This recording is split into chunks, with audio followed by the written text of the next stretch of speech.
Columbia, South Carolina has one of the most bizarre scenarios for retail. With 4 malls and perhaps over 100 shopping centers in between, it comes as little surprise that 3 of these 4 malls are varying degrees of dead.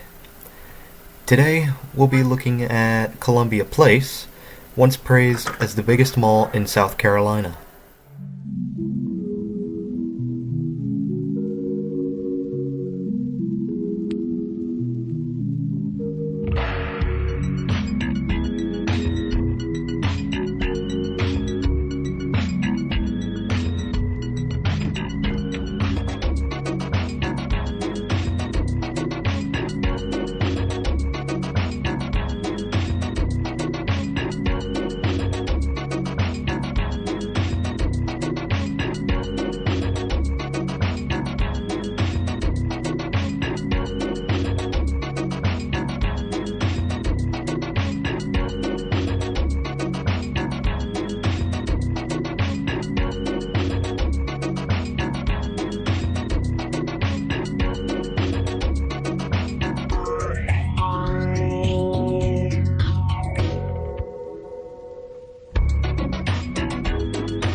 So, before we begin with my commentary, I should say first, this mall was a little difficult to cover. I actually got busted, so after a while, I had to use the hidden camera, so there is a little inconsistency in the video. But, if no one else is going to cover this mall, I am determined to document and cover it myself. So, I hope you guys enjoy nonetheless. So while we're walking down the corridor and looking at some stores, I'll give my personal thoughts on the general look of the mall, and I will say, it doesn't look too bad. Yes, the corridors are a little Spartan, and the empty kiosks make the corridors feel a little cluttered, and the few carpets in this mall definitely need a rigorous steam cleaning. But besides that, the mall itself looks pretty good for an early 2000s renovation. Personally, I would love to see what the Columbia Place looked like before the renovation but look at that ceiling. That actually looks really nice. Now, I should speak about what ultimately killed this mall, and from what I've gathered, there have been a few murders that happened here in or near the mall, and we know that news groups will spread that news around like wildfire, killing a mall's reputation almost on purpose. It's happened to Owings Mills in Maryland, rest in peace, and I fear it's happening to Four Seasons in North Carolina. Now, this may be surprising, but it wasn't the murderers that drove this mall to death. What ended up being the final nail in the coffin was a lifestyle center across Interstate 77 called The Village at Sandhill. In fact, Burlington announced they were closing their store at Columbia Place to move to Sandhill, just like what JCPenney did. This lifestyle center and the many shopping centers in between have not only caused Columbia Place, but seemingly the entire surrounding area to decline rapidly. I mean, there are a few businesses here still trying to last and make this place work, but once that admittedly impressive looking Macy's leaves, I have a hard time picturing a company, even one such as Moonbeam, holding on to this mall all the way to the grave. And with the county government already purchasing the vacant anchor spaces, I predict this mall will be done for by 2019. Pardon me while I get a look at this former Belk facade, which, fun fact, this actually looks almost identical to the Belk in Haines Mall, which is much better off as we know.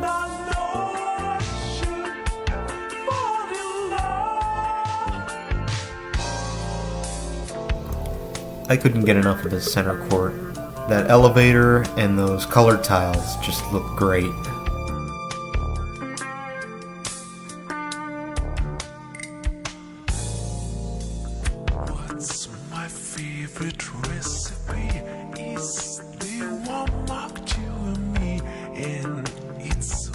much fun to make. Add a touch of TLC. As we make our way towards what's left of Sears, I'll mention what the county government intends to do with the mall. The reason they're trying to buy the mall from Moonbeam is so that they can gut the mall and put in some new government facilities and offices. And although that would end Columbia Place Mall as we know it, it would at least give this mall a new purpose for Richland County. However, Moonbeam is refusing to sell it this time, so we'll see what happens for now. But either way, I have a hard time seeing this mall last much longer, as I've said before.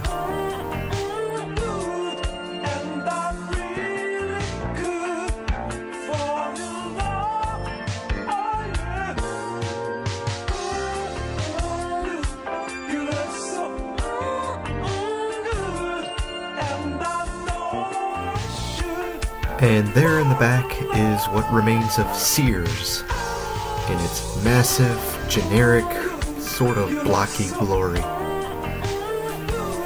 You'll also notice there is a plastic cover over the shutter, which seems to be blown out a little bit. When I was here, you could feel a wall of heat coming from that Sears store, almost as if the fires of hell were burning back there. Maybe that's how Sears and Kmart managed to stay afloat. A deal with the devil, perhaps.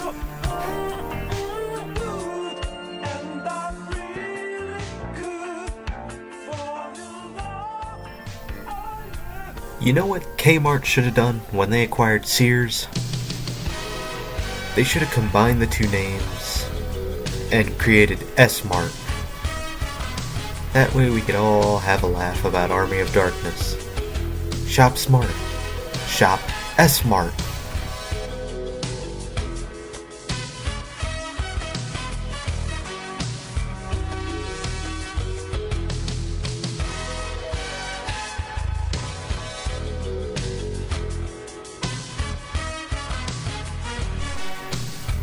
Alright, here we are about to go upstairs, and given how much footage I actually got with the Canon, I'm surprised it took security this long to find out what I was up to.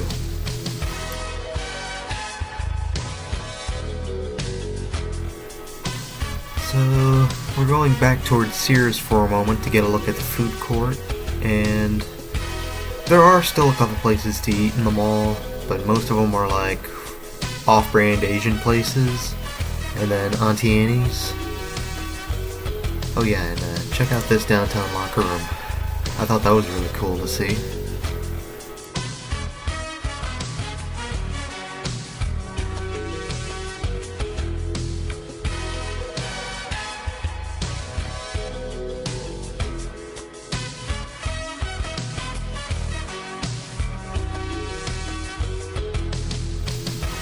So these were the last clips I got with Canon, but I did get some exterior shots. Now, turns out somebody actually snitched, so in a moment, let's go to plan B.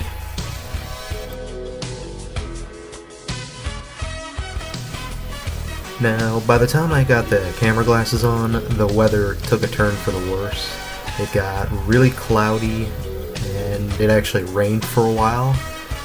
And so there were a few puddles starting to form in the mall.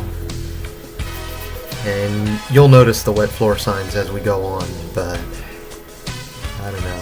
I think it really fit the future for this mall, which is pretty gloomy at this point. So we're going to make our way back towards Burlington Coat Factory for a moment and get a look at GNC. Live well.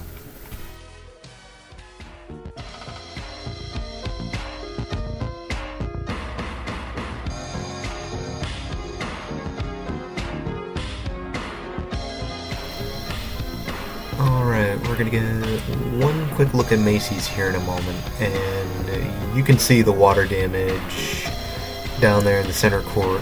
All the buckets and the caution tape there to keep people from slipping over or stepping in puddles. Very sad situation indeed. But, come on, let's go for an elevator ride, shall we?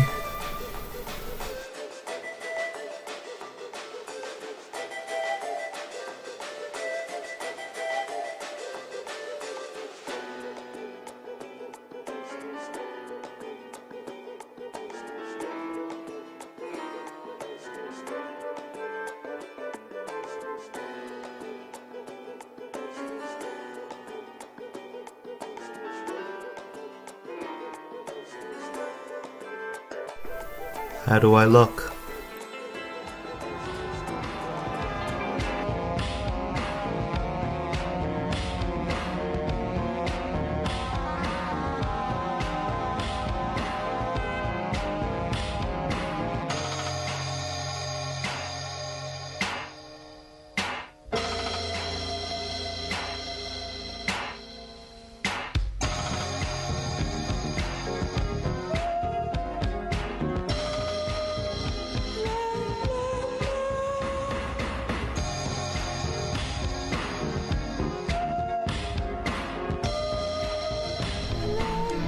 Alright, while poking around upstairs, let's grab a soda before we head out. Need one for the road after all.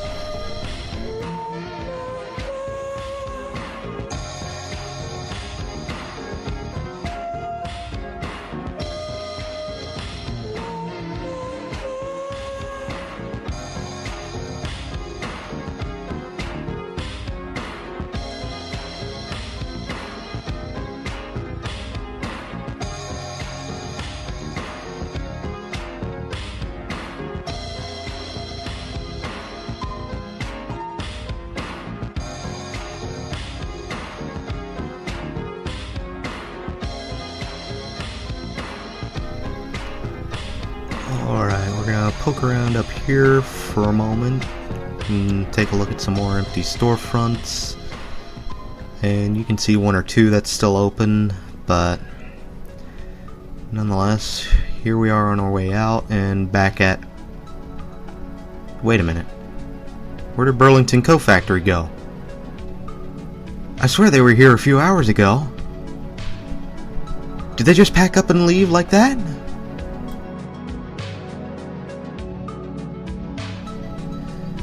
Alright, I'm gonna give up the joke. The glasses footage and camcorder footage were filmed on separate visits. The first time around, I got a little sloppy and didn't do any walk around with the camera glasses first, which would have saved me time and grief. So I waited several months before coming back to Columbia to wrap this mall up, and then Dutch Square as well. I would have fallen back to my camera glasses on the first visit, but the security guard kept stalking me after someone snitched, and waited till I entered the store to do proper shopping to tell me to leave. Was I pissed off? You bet I was. And even though I'm just a guy who has an interest in malls, I can't really do anything legally about it either, because it's private property. And I'm not risking prison time because they don't want people to find out that their mall is dead and neglected. But nonetheless, fair enough. Don't want my money? Screw you guys too. No wonder your malls are dead. Now, personal squabbles, video inconsistencies, and flame wars aside, we are wrapping up here. I most likely will not come back to Columbia after this, but nonetheless, if you guys enjoyed the video, do subscribe, share if you enjoyed the video even. I'll be back to cover Dutch Square across town, and after that, we're done with Columbia. Thanks for watching, and I'll see you at the next mall.